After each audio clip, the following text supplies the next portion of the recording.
साबिक रियासती वजीर वो आपाशी वो साबिक रुकन असम्बली जनगांव भारत राष्ट्र समिति के सीनियर रियासती कायद पोन्नाला लक्ष्मैया ने कल शाम अपनी रिहाइशगाह पर मीडिया से मुखातिब करते हुए Shri xylem lift bank canal सुरंग सानहे पर अपनी शदीद रंजो गम के अलावा रियासती हुकूमत की नाकामी पर शदीद तनकीद करते हुए कहा कि वो बाहैसियत साबिक वजीर आपाशी ये कहने में हक बजानिब रहेंगे कि सुरंग सानहा रेवंत रेड्डी हुकूमत की सरासर नाकामी है। उन्होंने इस्तिफसार किया कि आया हुकूमत वाकिफ थी कि सुरंग की खुदवाई का काम इंतहाई पेचीदा अमल था। अगर हुकूमत वाकिफ थी तो हिफाजती तदाबीर क्यों इख्तियार नहीं किए गए हैं। पोन्नाला लक्ष्मैया ने रियासती हुकूमत से इस्तिफसार किया कि गुज़िश्ता 4 साल से मसदूद रखे गए तामीराती काम इंजीनियरिंग शोबे से वाबस्ता माहिरीन से जांच पड़ताल के बाद आगाज किया गया है या तहकीकात के बगैर हुकूमत रियासती अवाम को जवाब दे।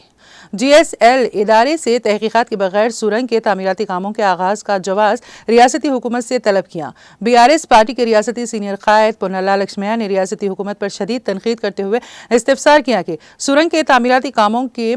रोज़े अव्वल से ही पानी के अखराज की गुंजाइश और गुंजाइश से ज़्यादा अखराज से होने वाले नताइज से आया रियासती हुकूमत महकमे आपाशी के ओहदेदार और GSL इदारे के ज़िम्मेदार वाकिफ़ थे या नहीं। अगर वाकिफ़ रहे हों तो हिफाजती इंतज़ामात या इक़दामात किए गए।